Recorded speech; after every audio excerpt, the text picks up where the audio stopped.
Well, good evening and welcome to our special July 4th edition of Tucker Carlson Tonight. We hope all of our viewers are enjoying the holiday today, one of the greatest ever.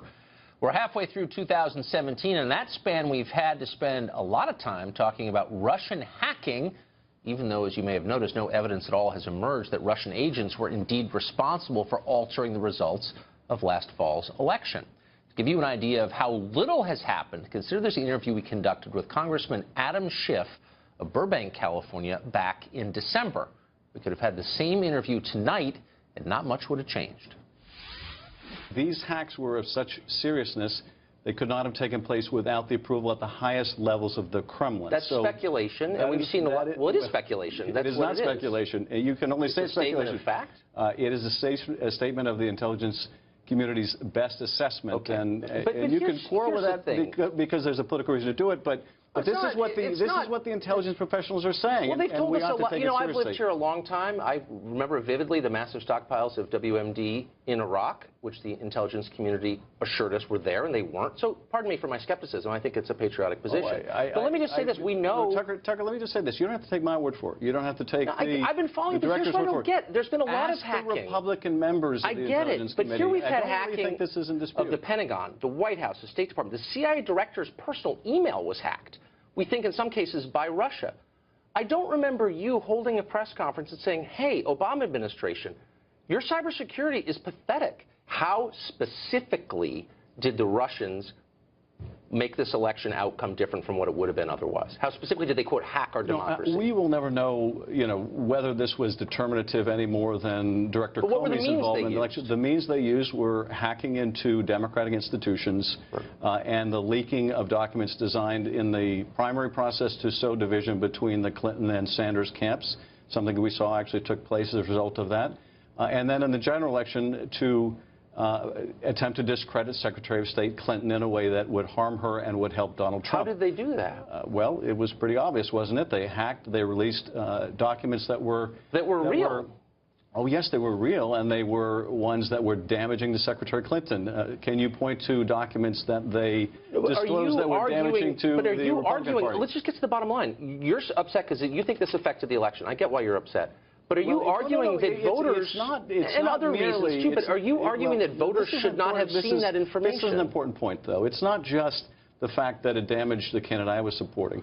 All Americans, Democrats and Republicans, and particularly, of the party of Reagan, ought to be concerned when we have Russia interfering in our political affairs. But are you arguing that voters should not have had the right to see that information? If you could take it back, would you say voters, you're not allowed to see that information? Well, I would say that we ought to stop Russia from doing this. Now, whether the press should publish the information or not, do you think they should? That is a different question. I think that there are some cases where the public interest is so great they should publish.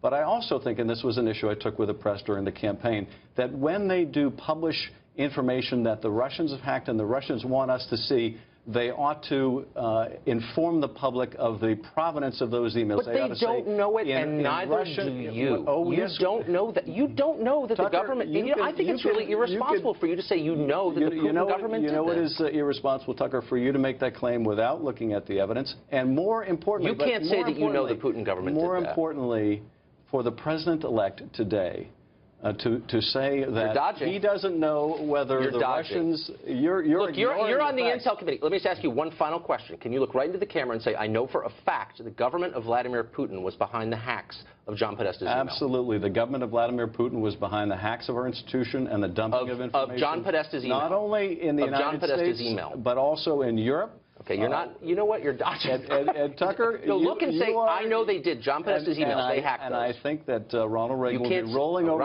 his grave at your carrying water for the Kremlin. I'm not carrying water for the Kremlin. You're a sitting member of Congress on the Intel Committee, and you can't say they hacked.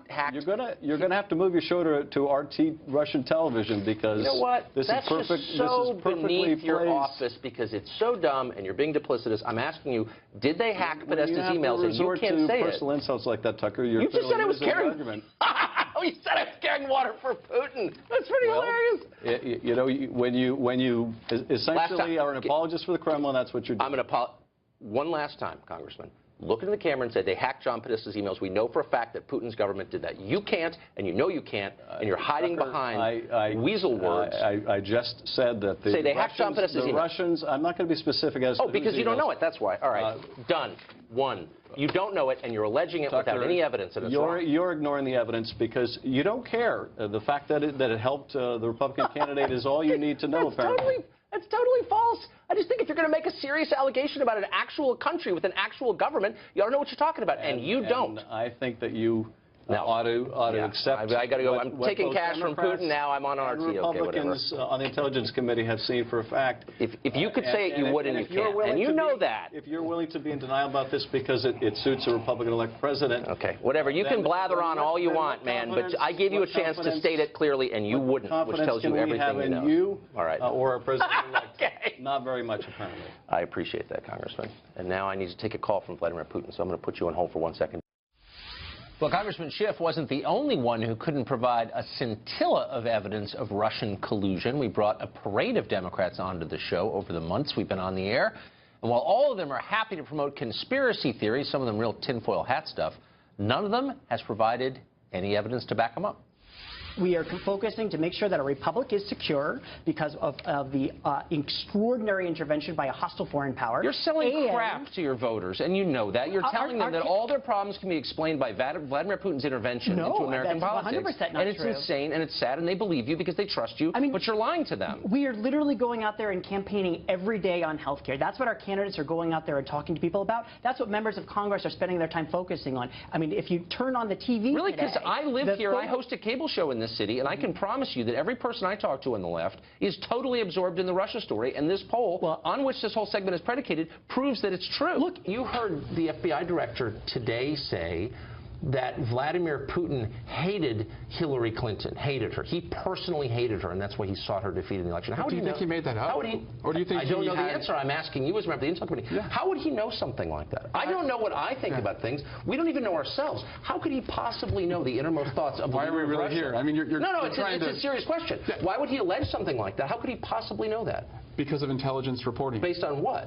Through electronic sources that are in the public report that the intelligence community put out, that he, but there's no indication of how we could know Vladimir Putin's innermost thoughts about Hillary Clinton. And you're asking me to do you take think we should tell the world how we collect intelligence? No, I think before or should we trust the people who do it? I think before government officials change our foreign policy and declare war against a sovereign country, as you all are attempting to do, we, citizens, have a right to know on what basis you're doing that. This conspiracy is a lot deeper than I thought it was.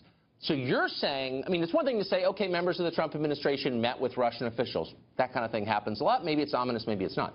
Well, and to lie about it. And that's an important thing. That's fine. No, but you're saying now that the military action we just saw on Thursday night may have been coordinated with the Russians to throw sleuths like you off the scent. That appears to be what you're saying. And that just seems like a huge conspiracy to me.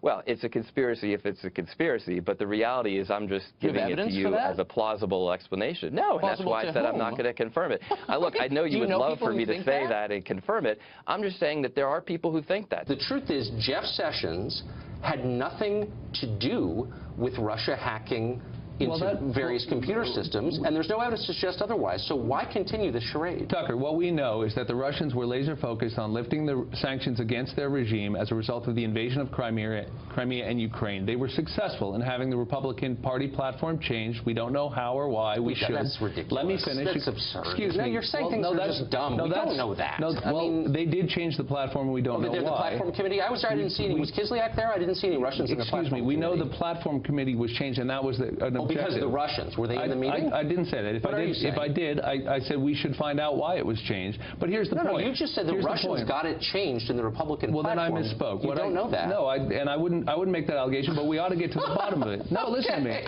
Listen, Tucker. So anyone who's against I'm against sanctions on Russia. Why? Does that make me a tool of Putin? Because you don't care about the invasion of Ukraine or Crimea? No, I don't think those are central to American interests. Actually, no. I have a legitimate policy disagreement. Am I a spy too? I'm getting very frustrated. I don't know what it means to hack an election. I don't don't know exactly what they did that would constitute a crime so severe that you'd have to spy on the Trump campaign to prove it. Tucker, what is that They evidence? hacked into the DNC's emails, and they leaked those emails out in a strategic way to impact the election. Why and won't all of our that? intelligence How agencies, do you know that? Because every single one of our intelligence agencies have said that. Director Comey has said that. Oh, Clapper they has said that. They said have that. all No, said actually, that. then And if you don't trust them, maybe you can that's answer, a different maybe you can story. answer this question. I asked the ranking Democrat on the House Intelligence Committee, Adam Schiff of Burbank, California, can you look me straight in the face and say that you have evidence that the Russian government hacked John Podesta or the DNC email accounts? And he declined to do that. So I just want to know, unless you and I have to go on faith, we have to trust politicians in a political system on faith, why don't we get some evidence that any of this actually happened? Why do we all have to sort of nod and say, oh, yeah, it must have happened because, like, the Washington Post says it happened? Where's the evidence?